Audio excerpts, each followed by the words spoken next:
Hello everyone, this is Richard K from Price Action and Income and the creator of the Exponential Profit System, or EPS for short. In today's video, I want to show you guys how I use market geometry to find low risk yet high probability trade setups in my own trading. But by the end of this video, I really hope that I would have encouraged you guys enough to explore these techniques by yourself. Apart from the technical aspects of using market geometry tools, I would also be offering you guys some tips along the way, so please be sure to stick around until the end. Before we dive into things, let's have a look at what market geometry is, or let's say how I defined it for myself. There is an underlying symmetry to how price action and market structure develops over time, and by using certain techniques it becomes possible to identify that symmetry and define price action using drawing tools. For demonstration purposes, I've got a chart open on the Euro-US dollar currency pair using TradingView. TradingView is a platform that I use to perform my own technical analysis, but it doesn't really matter. Many people have different brokers and they offer different platforms. But in my opinion, any platform with its salt should at least have some basic drawing tools, and the Pitchfork should be one of them. The first step you want to take before you start using your pitchforks would be to go to your line drawing tools. And in TradingView's case, I'm presented with about 3 different pitchforks here. Don't worry too much about what they individually are. I'll be going through some different examples and how I actually use them. So when I click on that, I'll basically be presented with what they call a standard pitchfork. To draw a pitchfork, you would need to select 3 important pivots within the markets. And this is obviously within hindsight, but it will be a good example to show you guys how pitchforks can be used to find price action. So let's say you would consider this to be an important low. We have a higher high going up and then another higher low forming before price moved upwards. And from what you can see there is that a standard pitchfork will project lines into the future after selecting 3 important pivots that you would consider being important. In this case, you can see that we have 3 lines colored in blue and 2 lines colored in red. The actual center one that starts from the first pivot that you selected and that's projected upwards at an angle is called a center median line. And the lines above that is called an upper median line, and the one below that a lower median line. And they are just projected at the same angle as the center median line, but projected upwards from these pivots that you selected secondly and thirdly. Now, I've also got these red lines up here, which are called warning lines, and they're pretty much at the same angle but just equidistant from your upper median line and your lower median line, and they also have their own particular uses. Now, when drawing standard pitchforks, they actually work really great to define trending markets, so markets that are actually moving at a steep angle. And there are a few tips and tricks I can offer you guys here. And in this case, you can see that although price moved upwards, it didn't really work well within the confines of that pitchfork. So it's really important to play around with the pivots that you're actually selecting. And by doing so, and knowing that you're on the right way and using the correct pivots, that will most probably define future resistance in this case, for example, would be to follow price action as it's actually gyrating, in this case, upwards. And you'll probably find or see in this scenario that price started respecting, let me just show you a few examples, my median lines on multiple occasions before you got adverse moves and counter direction going against the actual uptrend. And this is one way than rather using this pivot, for example. And when prices start moving and respecting your median lines, that you would know that you're actually using the correct pivots from your starting point before price moved higher. You see in this case when price actually reached the upper median line in this case for the first time. We had a movement downwards, and we touched it a second and a third time, and we had a bigger correction moving lower. Now, when using standard pitchforks in a trending market, and our example yet again in an uptrend in this case, then generally when price does reach the upper median line for the first time, in some cases your upper warning line for the first time, you could then expect larger movements going counter trend. In this example, you see that price actually touched the upper median line a few times before we actually got our first proper correction downwards in this entire move going higher.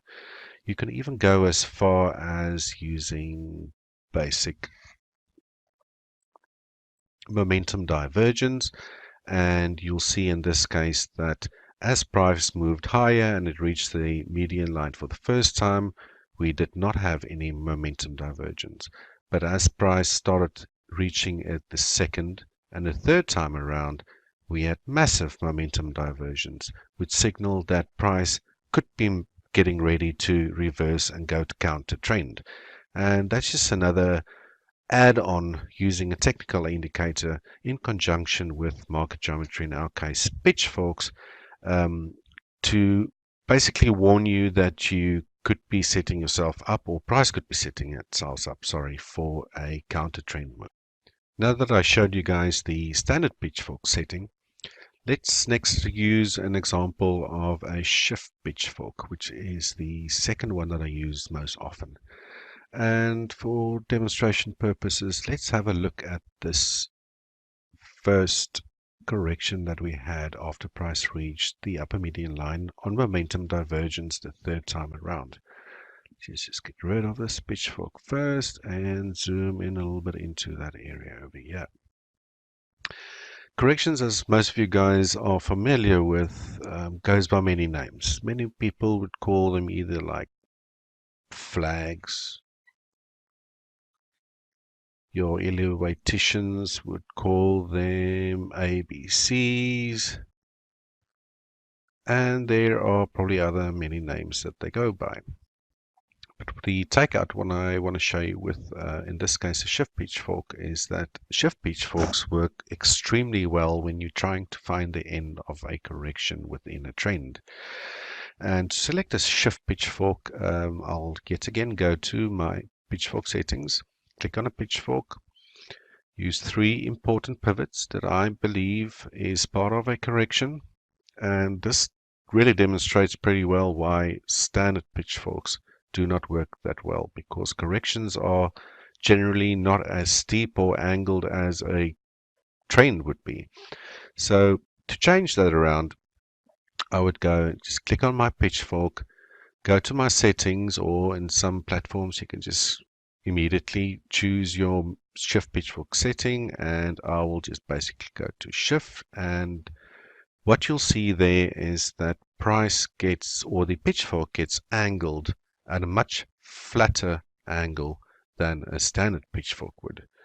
And in this example, which is a beautiful picture perfect example, you can see that as soon as price reached the lower median line in this case, first time it reacted higher, and on the second time it touched the lower median line and price moved higher after the correction ended. So a tip to take away here is that shift pitchforks work extremely well when applied correctly over corrections, and corrections in particular. Let's see if we can find another example of using a shift pitchfork. Let's see, let me just zoom out a little bit. See where we had price going lower. Oh, massive downtrend over here. And by just visually looking at the chart, we could probably say that this was some sort of correction higher. Let me just zoom into that area for you guys. And although this is in hindsight, let's just go and use our shift pitchfork again. Select a few important pivots. And in this case, you will see that price ended over here. on the upper median line and moved downwards. Although that was not the end of the trend, you wouldn't have known that because price always has the tendency to surprise you afterwards. But what if we used that high and the low that formed after that high, and there once again you can see that price ended at the upper median line and the trend continued lower.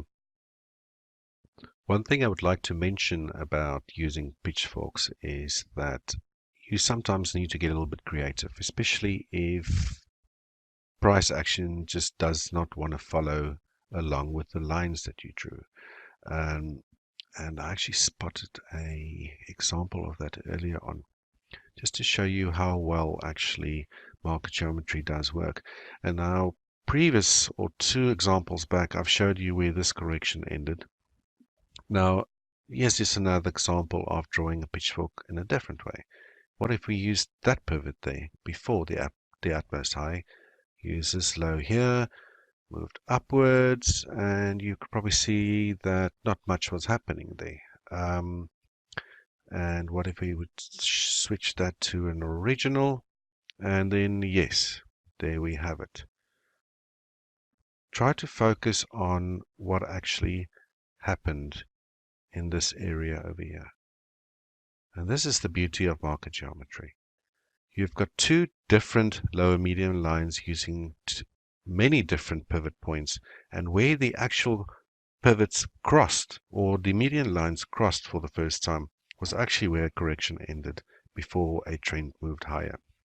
And this is the kind of thing, if you were to play around with pitchforks and keep on drawing and drawing and drawing, using different different pivots on different charts, different instruments, whatever your liking might be, and you'll see over and over again that market geometry is a fantastic way to define price action. In the way I use it, I really like to use to find at the end of corrections. And there you have it, guys. Just a few examples of the actual standard pitchfork and a shift pitchfork and how I apply it to my own trading. Next up, I just want to go through a actual trade setup that I've taken myself using market geometry, and just to show you how I benefited from an actual setup and knowing about some important resistant areas beforehand so that I could prepare myself before the trade actually happened.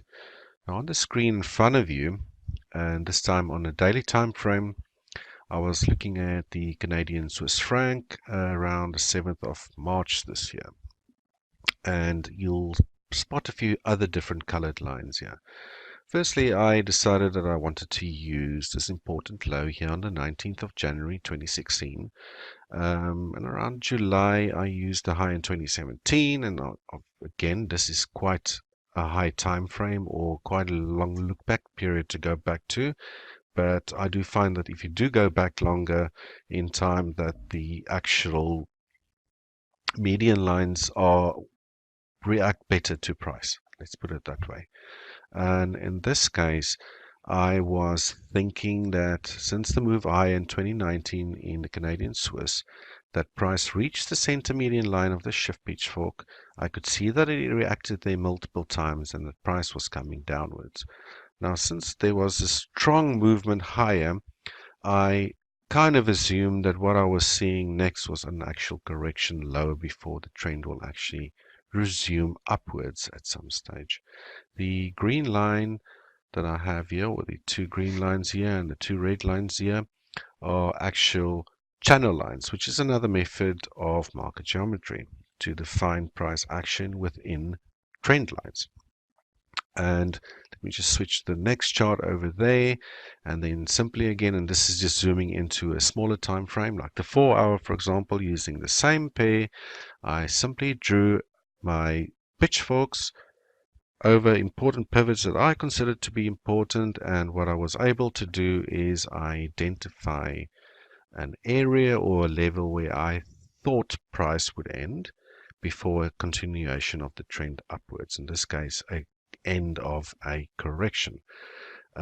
Very importantly, guys, it's a huge benefit to be using these sort of things like market geometry, because what it does is it gives you time for a setup to occur. And if price then actually does move towards the area that you identified or the level that you identified beforehand, it gives you enough time to prepare without the fear of missing out or being fearful of taking a loss, etc., etc.